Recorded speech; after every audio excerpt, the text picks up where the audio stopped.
കാലി. രചനാവതരണം നന്ദുവച്ചു കൃഷ്ണ. സമയം 10 മണി. ഇതുവരെ വന്നിട്ടില്ല. ടെൻഷൻ കൊണ്ടാണെങ്കിൽ കയ്യും കാലും ഓടുന്നില്ല. അമ്മയോടും അച്ഛനോടും പറഞ്ഞിട്ട് രണ്ടിനും ഒരു കുലുക്കുമില്ല. എന്തിലുമൊക്കെ കാര്യമുണ്ടെങ്കിൽ അവൻ ഇതിലും ലേറ്റായാ വരാറുള്ളൂന്നൊരു മറുപടിയും പറഞ്ഞ് അങ്ങ് കേറിപ്പോയി. 10:30 കഴിഞ്ഞപ്പോഴേക്കും മോൾ ഉറങ്ങി. അവൾ ഉറങ്ങിയാൽ അപ്പോഴേ അവര് രണ്ടും ഒപ്പം കിടക്കും. ശ്രീയേട്ടനുണ്ടെങ്കിൽ അച്ഛനും മോളും കൂടി മേളമൊക്കെ കഴിഞ്ഞുറങ്ങാൻ 11 മണിയെങ്കിലും മിനിമം ആകും. അല്ലാത്തപ്പോഴൊക്കെ ഇതാണ് സമയം. കിടക്കാൻ പോകും മുന്നേ സതി പിന്നെയും സിറ്റൗട്ടിലേക്ക് വന്നു. മോള് ഡോർ അടച്ചകത്തിരിക്ക്, അവനിങ്ങി വന്നോളും. കേട്ടെങ്കിലും മൈൻഡ് ചെയ്യാതെ കസേരയിലേക്ക് കാലോടെ കയറ്റിവെച്ച് ഒരുമാതിരി കൊഞ്ചു ചുരുങ്ങുന്ന പോലെ അവളിരുന്നു. അപ്പോഴും നോട്ടം ഗേറ്റിൽ നിന്ന് മാറ്റിയിട്ടില്ല. മുന്നേ ശ്രീയേട്ടന്റെ കൂട്ടുകാരെ ആരെങ്കിലും വിളിച്ച് കാര്യം തിരക്കുമോ എന്ന് ചോദിച്ചതിന് കളിയാക്കി വിട്ടതിന്റെ പ്രതികാരം. ആ, എങ്കിൽ കേറണ്ട, അവിടെ ഇരുന്നോ. ഇന്നാണെങ്കിലേ ചൊവ്വാഴ്ചയാ. രാത്രി 10 മണി കഴിഞ്ഞ ഈ പേയും പിശാചും ഒക്കെ ഇതിലൂടെ ചുറ്റിത്തിരിയാറുണ്ടെന്നാ ആൾക്കാര് പറയാറ്. അതുകൊണ്ട് നീ ഇന്ന് പുറത്തിരുന്ന് അവർക്കൊരു കമ്പനി കൊടുക്ക്. അവർക്കും അതൊരു സന്തോഷമാകും. ഞാൻ എന്തായാലും കിടക്കാൻ പോകുക. അത്രയും പറഞ്ഞ് സതി തിരിഞ്ഞതും കാറ്റുപോലെന്തോ അകത്തേക്ക് പോകുന്നത് അവര് കണ്ടു. ചിരിയോടെ അകത്തേക്കൊന്ന് നോക്കിയവർ ഡോറടച്ചു.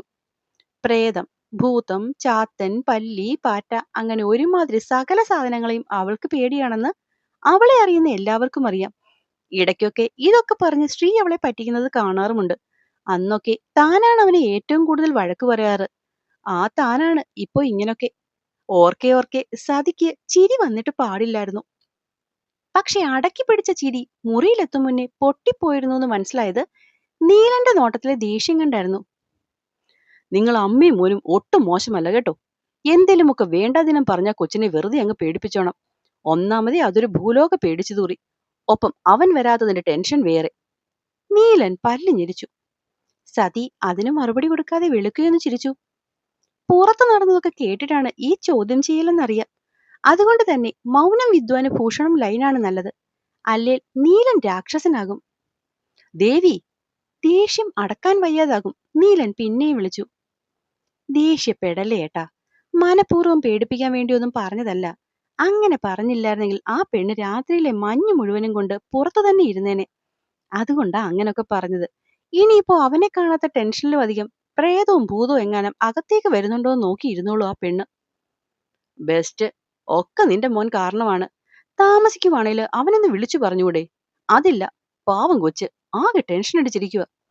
അവളുടെ വിഷമം ആലോചിച്ചുള്ള ദേഷ്യമായിരുന്നു ആ വാക്കുകളിൽ മുഴുവനും.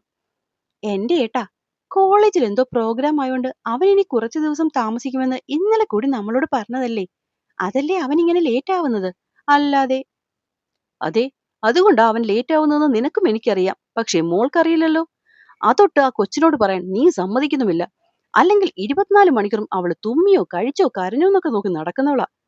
നീലൻ അരിശം പിടിച്ച് കട്ടിലേക്ക് കിടന്നു. അപ്പൊ ഏട്ടൻ അറിയാം അവള് വിഷമിക്കുന്നത് എനിക്ക് സഹിക്കില്ലെന്ന്. എന്നിട്ട് ഞാൻ ഇങ്ങനെയൊക്കെ ചെയ്യുന്നുണ്ടെങ്കിൽ അതിന് തക്കതായ എന്തെങ്കിലും കാരണം ഉണ്ടാകില്ലേ? അതറിയാവുന്നതുകൊണ്ടാ ഞാനും മിണ്ടാതിരിക്കുന്നത്. പക്ഷെ എന്തൊക്കെ കാരണം കൊണ്ടായാലും മോള് കരയുന്നത് എനിക്ക് ഇഷ്ടമല്ല കേട്ടോ ദേവി. നീലൻ പിണങ്ങിയ പോലെ ഇടം തിരിഞ്ഞു കിടന്നു. അറിയാ ഏട്ടാ, മിത്തു ഏട്ടൻ ആരാണെന്ന്. പക്ഷെ ഇന്ന് ഇതൊക്കെ ശരിക്കും ആവശ്യമായി പോയതുകൊണ്ടാണ്. അല്ലേൽ പിന്നെ ഞാൻ ഇങ്ങനെയൊക്കെ കാണിക്കുമോ? മനസ്സിലായില്ല? നീലൻ എഴുന്നേറ്റിരുന്നു. അതിപ്പോ ഞാൻ എന്താ പറയുക? സതി ഒന്ന് ആലോചിച്ചുകൊണ്ട് പിന്നെയും സംസാരത്തിന് തുടക്കമിട്ടു. അവർക്ക് അങ്ങോട്ടും ഇങ്ങോട്ടും ഇഷ്ടാണേട്ടാ. അതവര് മനസ്സിലാക്കി പരസ്പരം തുറന്ന് സംസാരിക്കേണ്ട സന്ദർഭമൊക്കെ പണ്ടേ കഴിഞ്ഞു.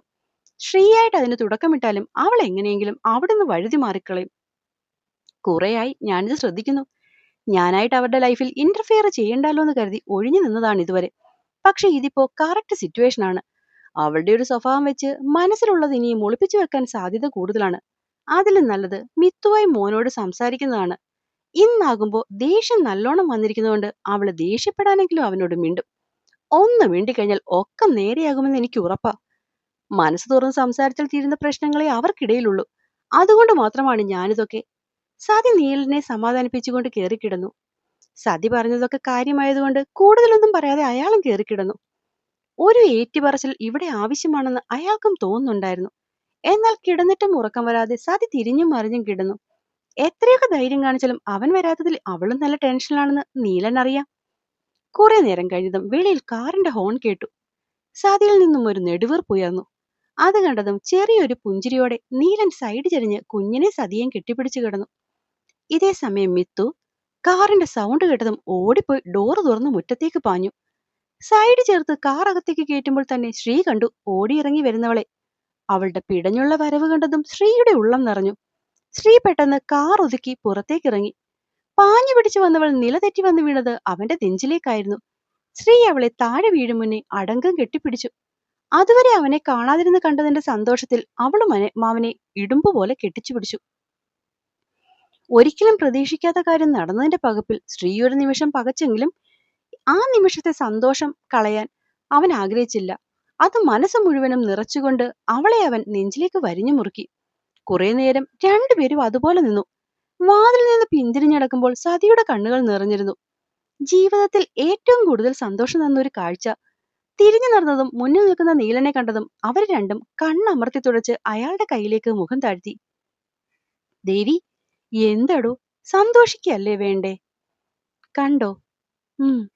നിന്റെ പുറകെ വന്നത് അവനെ രണ്ട് പറയാൻ വേണ്ടിട്ടാ. പക്ഷേ അയാൾ അവരെ തോളത്തോടെ ചേർത്ത് പിടിച്ച് റൂമിലേക്ക് പോയി. കിടക്കും മുന്നേ ആ കണ്ണുകൾ തുടച്ചു കൊടുക്കുന്നതിനൊപ്പം നെറുകയിലൊന്ന് ചുണ്ടുകൂടി അദ്ദേഹം ചേർത്തു. കിടന്നോ? തിരിഞ്ഞു വന്ന് മോൾക്കടത്തേക്ക് കിടക്കുമ്പോൾ അയാളുടെ ചിന്ത മുഴുവനും സതിയെപ്പറ്റിയായിരുന്നു. ജീവിതത്തിലെ പ്രശ്നങ്ങളിൽ പാറ പോലെ ഉറച്ചു നിൽക്കുന്നവളാണ്. പക്ഷെ സന്തോഷം വന്നാൽ പെട്ടു. കണ്ണ് നിറച്ച് സ്വാഗതം ചെയ്യാനേ ആൾക്കറിയൂ. കാണുന്നവർക്കൊക്കെ സതി ഭയങ്കര ബോൾഡും പ്രാക്ടിക്കലുമാണ്.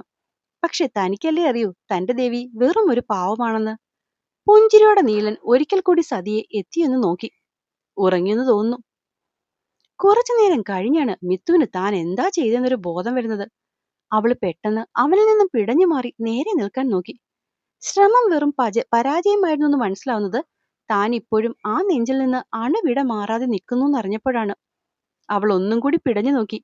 നെഞ്ചിൽ പിടിച്ച് പിന്നിലേക്ക് തള്ളി നോക്കി. എവിടുന്ന് ഒരു രക്ഷയുമില്ല. അവസാനം ഒരു നിവൃത്തിയും ഇല്ലെന്ന് തോന്നിയതും മിത്തു അവനെ പതിയെ വിളിച്ചു. ശ്രീയേട്ടാ, ശ്രീയേട്ടാ, ശ്രീയേട്ടാ. നല്ല ഒച്ചത്തിൽ വിളിച്ചപ്പോഴാണ് ഒരു മൂളലെങ്കിലും മറുപടിയായി വന്നത്. ഇപ്പോഴും ആശാൻ ചെറിയൊരു പുഞ്ചിരിയോടെയാണ് കണ്ണടച്ചാൻ നിൽപ്പ്. അതുകൂടെ കണ്ടതും ഉള്ളിൽ അടക്കി നിർത്തിയിരുന്ന മുഴുവൻ ദേഷ്യവും അല്പം പോലും കുറയാതെ പുറത്തേക്ക് ചാടി. ഇത്രയും നേരം ഒന്ന് വിളിച്ചുപോലും പറയാതെ എല്ലാവരെയും പേടിപ്പിച്ചു നിർത്തിയിട്ട് ഇപ്പോ ദേ ചിരിച്ചോണ്ട് നിൽക്കുന്നു. ഇതിനെ ഞാൻ... ശ്രീയേട്ട വിട്ടേ. ശ്രീയേട്ടനോടാ വിടാൻ പറഞ്ഞത്. അവന്റെ നെഞ്ചിലായി 3-4 തല്ലും കൊടുത്ത് പെണ്ണ് ദേഷ്യത്തോടെ ഒച്ചയെടുത്തതും ശ്രീ കണ്ണുകൾ തുറന്നു. എന്താ ദേവാ, എന്തിനാപ്പ ഇങ്ങനെ ദേഷ്യപ്പെടാൻ? പ്ലീസ് ഡി, ഞാൻ കുറച്ചു നേരം കൂടി നിന്റെ അടുത്ത് ഇങ്ങനെ നിന്നോട്ടെ. നിർത്താൻ ഞാൻ. മാറുന്നുണ്ടോ ശ്രീയേട്ടാ? ഇല്ല, മാറുന്നില്ല. ഞാനേ ഇന്ന് മുഴുവനും നിന്നെ ഇങ്ങനെ കെട്ടിപ്പിടിച്ച് ഇവിടെ നിൽക്കാൻ പോവാ. നിനക്ക് എന്നാ ചെയ്യാൻ പറ്റുന്ന വെച്ചാൽ ചെയ്തോടി. പറയുകയും ഇമ്മണി ഒരു അകലം അവര് തമ്മിൽ ഉണ്ടായിരുന്നത് കൂടെ മാറ്റിക്കൊണ്ട് ശ്രീ അവളെ വട്ടം ചുറ്റി കെട്ടിപ്പിടിച്ച് നെറുകയിൽ അമർത്തി മുത്തി. അവളൊന്ന് പിടഞ്ഞുകൊണ്ട് കണ്ണുകൾ അടച്ചുപോയി. അത് കണ്ടതും കുറുമ്പോടെ അവൻ അവളിൽ പിടിമുറുക്കി. മിത്തുവിന് എല്ല് പൊടിഞ്ഞു പോകുന്ന പോലെ തോന്നി. അത്രയും ഗാഢമായ ആലിംഗനം. മുഖം മുഴുവനും അവന്റെ നെഞ്ചിലേക്ക് അങ്ങ് ഒതുങ്ങി. അവൾക്കൊരു വിമ്മിഷ്ടം തോന്നിയതും അവൻ കൈകൾ ചെറുതായിട്ട് അയച്ചു. അപ്പോഴും ആ പിടുത്തം അവളിൽ നിന്നും അല്പം പോലും അയഞ്ഞില്ല. അപ്പോ കാണാവേ. എല്ലാവരോടും നിറയെ ഇഷ്ടത്തോടെ നന്ദുവച്ചു കൃഷ്ണ. കൂട്ടുകാർക്ക് ഈ കഥ ഇഷ്ടമാവുന്നുണ്ടെങ്കിൽ ഒന്ന് സബ്സ്ക്രൈബ് ചെയ്തുകൂടി സപ്പോർട്ട് ചെയ്യണേ. അപ്പോൾ അടുത്ത ഭാഗവുമായി വേഗം കാണാം. നന്ദി.